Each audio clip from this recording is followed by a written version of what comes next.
My mother set the ambience for me, without which I would not be what I am.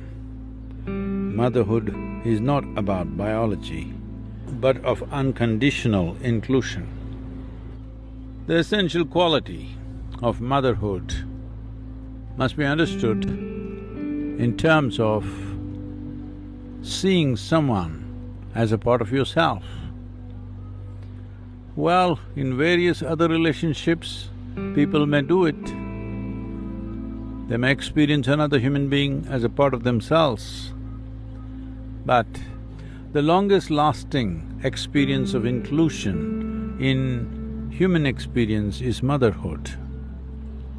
This is the essential quality of the feminine, that it's inclusive in nature. Masculine, largely geared for survival processes, tends to become exclusive, not essentially so, but tends to become exclusive.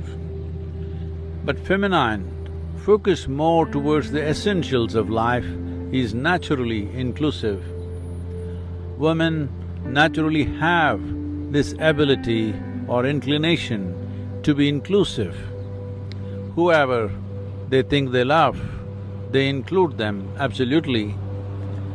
Well, various situations and other conditions may break this, but essentially this ability to include another human being as a part of oneself is more prevalent and more easily possible in the very constitution of both physical and mental frameworks of a woman. So this quality does not necessarily mean that one should physically or biologically bear a child. It is about inclusiveness. Motherhood is not about reproduction in the sense, if your mother just delivered you and did not include you as a part of herself, well, she could become your worst enemy. Well, there are instances where it has been so. So it's very important to understand, the word mother is not about her biology or biologically she bore a child or not, but it is her ability to hold another life as a part of herself.